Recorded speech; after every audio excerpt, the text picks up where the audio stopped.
क्या आपने कभी सोचा है कि किसी दिवंगत व्यक्ति का साधारण सा सामान, जिसे आप संभाल कर रखे हुए हैं, बिना जाने समझे आपकी जिंदगी को प्रभावित कर सकता है?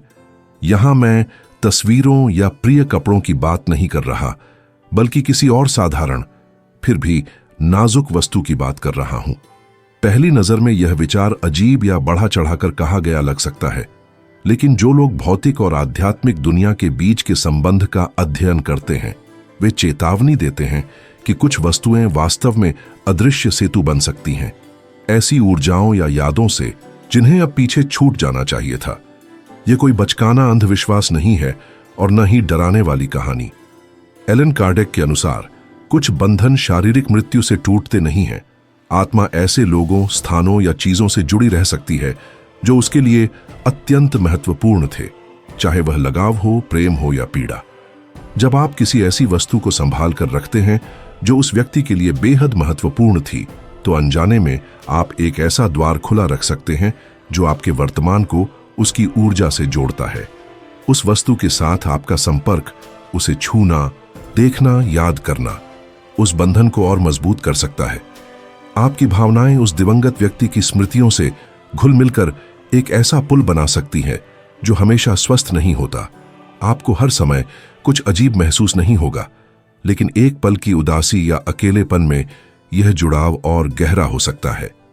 बहुत से लोग मानते हैं कि तस्वीरें खतरनाक होती हैं, लेकिन वास्तव में वे प्रायः हानिरहित होती हैं। वे केवल स्थिर चित्र हैं जो यादें संजोते हैं, सक्रिय ऊर्जा नहीं। यही बात अधिकांश कपड़ों और रोजमर्रा की चीजों पर भी लागू होती है। हालांकि उनमें भावनात्मक असर हो सकता है, लेकिन वे शायद ही गंभीर जोखिम बनते हैं। फिर भी एक प्रकार की निजी वस्तु ऐसी होती है जो बहुत गहरा बंधन बना सकती है, और कई परिवारों में इसे बिना परिणामों पर विचार किए परंपरा के रूप में संभाल कर रखा जाता है। असल खतरा वस्तु में नहीं, बल्कि उस पर बने लगाव में होता है। यह बंधन उस दिवंगत आत्मा की प्रगति को रोक सकता है या आपके अपने सुख चयन को प्रभावित कर सकता है। कार्डेक बताते हैं कि मृत्यु के बाद कुछ आत्माएं भ्रमित रह जाती हैं और अपनी आदतों, स्थानों और यादों से चिपकी रहती है, दुनिया से जुड़ने के अवसर खोजती है। अगर ऐसा कोई जुड़ाव आपके घर में है, तो आप अनजाने में ऐसा पुल थामे हो सकते हैं जिसे आपको नहीं थामना चाहिए। इसीलिए यह पूछना महत्वपूर्ण है, जो वस्तुएं आपने किसी ऐसे व्यक्ति की याद में रखी हैं जो अब इस दुनिया में नहीं है, क्या वे आपको शांति देती हैं या किसी अजीब सी भावनात्मक भारीपन का एहसास कराती हैं? इसका उत्तर यह तय करने की कुंजी हो सकता है कि आपके पास केवल एक याद है या कोई अदृश्य जंजीर। भौतिक स्मृति एक भावनात्मक सहारा हो सकती है, लेकिन यह एक अदृश्य जंजीर भी बन सकती है जो आगे बढ़ने से रोकती है। जब कोई वस्तु इस लंगर में बदल जाती है, तो वह न केवल दिवंगत आत्मा को थामे रहती है, बल्कि उसे संभालने वाले को भी बांध लेती है। सोचिए, जब आप बार बार उस वस्तु को अपने हाथों में लेते हैं, उसे देखते हैं, उस व्यक्ति के बारे में सोचते हैं जो अब नहीं है, और अपनी भावनाओं से चुपचाप उसे पुकारते हैं, तो यह बंधन और मजबूत हो जाता है। शुरुआत में यह स्नेह का इजहार लगता है, लेकिन समय के साथ यह निर्भरता बन सकता है। आध्यात्मिक स्तर पर निर्भरता हानिरहित नहीं होती। कुछ घरों की कहानियां हैं जहां जिंदगी जैसे ठहर जाती है, समय आगे नहीं बढ़ता। अक्सर समस्या घर में नहीं होती, बल्कि उस ऊर्जा में होती है जो उससे बंधी रहती है। और ऐसी कई स्थितियां बस एक साधारण सी वस्तु से शुरू होती हैं, जिसे अच्छे इरादों से संभाल कर रखा गया था। अब शायद आप सोच रहे होंगे कि यह कौन सी वस्तु है। यह न तो बदकिस्मती है, न शाप, न डरावनी कहानी। यह भावनात्मक और आध्यात्मिक बंधनों की बात है जो अगर सावधानी से न संभाले जाएं, तो जाने वाले और रह जाने वाले दोनों को रोक सकते हैं। इसे समझने के लिए किसी प्रियजन के अंतिम दिनों के बारे में सोचिए। उनके आखिरी पल, विदाई और वे वस्तुएं जो उस समय पास थीं। इनमें एक ऐसी होती है जिसमें असाधारण भावनात्मक भार होता है। वह वस्तु जो उन्होंने मृत्यु के समय पहनी हुई थी। सबसे आम और महत्वपूर्ण है विवाह की अंगूठी, लेकिन यह कंगन, हार या घड़ी भी हो सकती है। ये वस्तुएं न केवल वर्षों तक उनके शरीर से जुड़ी रहीं, बल्कि अंतिम क्षण में उनकी जिंदगी की सबसे गहरी ऊर्जा को समेटे रहीं। एलन कार्डेक लिखते हैं कि जो भी हम पहनते या छूते हैं उसमें हमारा कुछ चुंबकत्व आ जाता है। भले आप इसे शाब्दिक रूप से न माने, लेकिन इसे महसूस कर सकते हैं। जैसे किसी प्रियजन की निजी वस्तु उठाना, कोई पुराना दराज खोलना या लंबे समय से बंद जगह में प्रवेश करना। माहौल में एक छाप रहती है। अब सोचिए उस वस्तु के असर के बारे में जो किसी व्यक्ति के साथ उसके अंतिम सांस तक रही हो। उसमें केवल उसकी यादें ही नहीं, बल्कि उस निर्णायक पल का कंपन भी रहता है।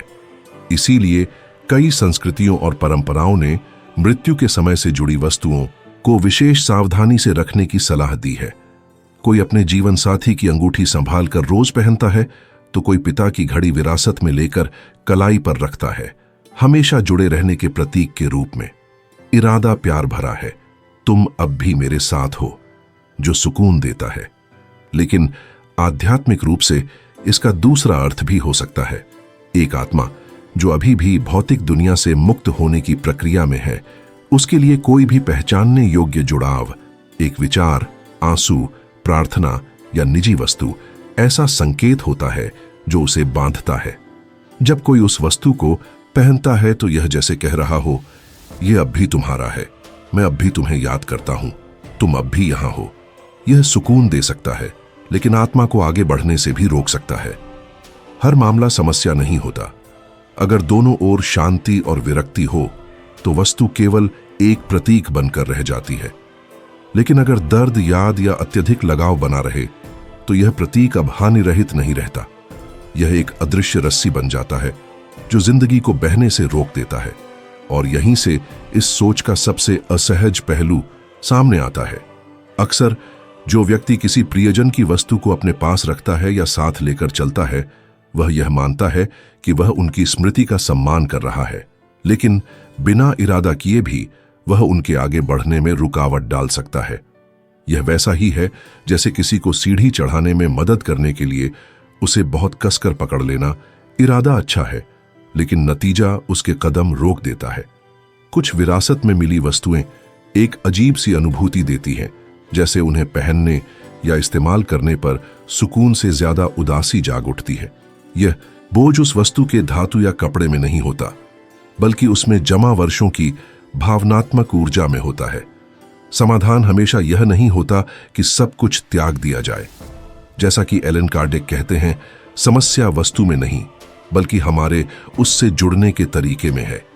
अगर विरासत की कोई आभूषण शांति और आंतरिक संतुलन के साथ पहना जाए, बिना अति लगाव और बिना इस विश्वास के कि इससे वह व्यक्ति शारीरिक रूप से हमारे साथ बना रहेगा, तो यह एक सुंदर भाव हो सकता है।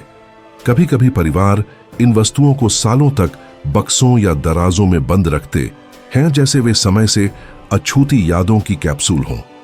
यह उन्हें रोज इस्तेमाल करने से कम प्रभावी हो सकता है, लेकिन इसमें भी जोखिम है। उस वस्तु में संचित ऊर्जा न तो बहती है, न ही नवीनीकृत होती है। सालों बाद उस बक्से को खोलना ऐसे लगता है जैसे अतीत की खिड़की खोल दी गई हो। इसलिए कई परंपराएं और मान्यताएं, चाहे वह ईसाई प्रार्थनाएं हों या पूर्वी देशों के अगरबत्ती वाले अनुष्ठान, सुझाव देती हैं कि दिवंगत की वस्तुओं को साफ, आशीर्वादित या दान कर देना चाहिए, ताकि दर्द का बंधन टूटे और वे केवल स्मृति मात्र रह जाएं। समस्या तब आती है जब वह अंगूठी, घड़ी या आभूषण अपूरणीय बन जाता है, जिसे छोड़ना असंभव लगता है। उस क्षण वह प्रतीक होना बंद कर देता है और आत्मा के लिए ऐसा भावनात्मक तावीज बन जाता है जो लगातार उसे वापस बुलाता है। यहां हम अंधविश्वास या श्रापित वस्तुओं की बात नहीं कर रहे, बल्कि ऐसे बंधनों की बात कर रहे हैं जो भावनात्मक ऊर्जा के आधार पर मुक्त भी कर सकते हैं और बांध भी सकते हैं। यही हमें एक अहम सवाल तक लाता है, क्या आप वह वस्तु सम्मान के लिए संभाल रहे हैं या इसलिए कि भूलने का डर है? अगर वजह दूसरी है तो जीवित रखने वाली चीज याद नहीं बल्कि चोट है। तब वस्तु अतीत का पुल नहीं बल्कि नॉस्टैल्जिया की कैद बन जाती है। इसके संकेत साफ हैं। उसे देखते ही सीने में कसाव, समय के ठहर जाने का एहसास या आगे बढ़ने में कठिनाई। दिलचस्प बात यह है कि कई लोगों ने आशीर्वाद देने, दान करने या बस किसी और जगह रखने के बाद वास्तविक बदलाव महसूस किया है, जैसे कोई अदृश्य बोझ उतर गया हो और माहौल हल्का हो गया हो। यह संयोग नहीं है, यह उस बंधन के टूटने का परिणाम है जो आत्मा और जीवित दोनों को आजादी देता है। इस बिंदु पर आप शायद मन ही मन हर आभूषण, कपड़े या वस्तु को याद कर रहे होंगे जो किसी प्रियजन के अंतिम क्षणों में मौजूद थी। दिल का सिकुड़ना सामान्य है, लेकिन निर्णायक सवाल है, क्या आप उस वस्तु को पकड़े हुए हैं या वह आपको? विरक्ति का मतलब हमेशा त्याग नहीं होता। कभी कभी इसका अर्थ है उसे अलग दृष्टिकोण से देखना, प्रेम के प्रतीक के रूप में, न कि ऐसे लंगर के रूप में जो आगे बढ़ने से रोकता है। असल समस्या तब होती है जब वह शांति कभी नहीं आती और हर बार उसे देखते ही दर्द ऐसे लौट आता है जैसे अभी अभी क्षति हुई हो। ऐसे में वस्तु चंगा करना छोड़ देती है और चोट पहुंचाने लगती है, न केवल उसे संभालने वाले को बल्कि उस आत्मा को भी जो अब यहां नहीं है। कार्डेक बताते हैं कि आत्माएं लगाव, लगातार सोच और अपनी वस्तुओं में मौजूद चुंबकीय ऊर्जा से आकर्षित हो सकती है, और अगर कोई वस्तु इस चुंबकत्व को सबसे ज्यादा समेटे हुए होती है तो वह वही होती है जो दशकों तक मालिक के साथ रही हो, पूरी जिंदगी की कहानियों और ऊर्जा को समेटे हुए। कुछ वस्तुएं मानो अदृश्य उपस्थिति को संजोए रहती हैं। एक अंगूठी, घड़ी या चेन किसी के साथ दशकों तक रही हो सकती है, शादियों, बहसों, मेल मिलाप, वादों और सपनों की गवाह। जब वह व्यक्ति चला जाता है, उस वस्तु में छिपी कहानी खत्म नहीं होती, वह अधूरी रह जाती है, जैसे अंत का इंतजार कर रही हो। इसी कारण कई आध्यात्मिक परंपराएं डिस्कनेक्शन के अनुष्ठान की सलाह देती हैं, न कि इसलिए कि वस्तु श्रापित है, बल्कि ताकि उसे नया अर्थ दिया जा सके। एक विवाह की अंगूठी लॉकेट में बदली जा सकती है, एक अंगूठी अलग भाव के साथ विरासत में दी जा सकती है, या एक चेन को वेदी पर रखा जा सकता है। उद्देश्य स्पष्ट है, वह दर्द का बिंदु न रहकर शांति का बिंदु बन जाए। समस्या तब आती है जब यह बदलाव नहीं होता। अगर कोई अपनी दिवंगत जीवन साथी की अंगूठी संभाल कर रखता है और हर बार उसे देखकर रोता है, या पिता की घड़ी पहनकर पंगु कर देने वाली उदासी महसूस करता है, तो वस्तु स्मृति नहीं बल्कि एक ऐसा पुल बन जाती है जो बार बार सक्रिय होता है। हर आंसू, हर आह उस बंधन को और मजबूत करते हैं, और आत्मा जो शायद पहले ही आगे बढ़ने लगी थी, यह पुकार सुनकर लौट आती है, बुरी नीयत से नहीं बल्कि इसलिए कि उसे लगता है वह अब भी जा नहीं सकती। यह एक सूक्ष्म कैद बनाता है, बिना लोहे की सलाखों के, जो दोहराए जाने वाले इशारों और जमी हुई यादों से बनी होती है। इसका मतलब यह नहीं कि सब कुछ फेंक दिया जाए। एलन कार्डेक उदाहरण के लिए संतुलन की सलाह देते हैं। एक तस्वीर, कपड़ा या आभूषण रखना कोई समस्या नहीं है जब तक उससे जुड़ी भावना स्वस्थ है। असली खतरा तब शुरू होता है जब वस्तु दर्द का तावीज बन जाती है। कुछ लोगों की गवाही है कि वर्षों बाद भी वे हानि के बाद हर रात अपनी अंगूठी को गले लगाकर सोते हैं या गले में पहनकर रोते हैं। एक ऐसा रिवाज जो उन्हें और आत्मा दोनों को वर्षों तक मौन प्रतीक्षा में बांधे रखता है। जब वस्तु अद्वितीय और अपूरणीय हो तो कुंजी है उसे नए अर्थ के साथ देखना।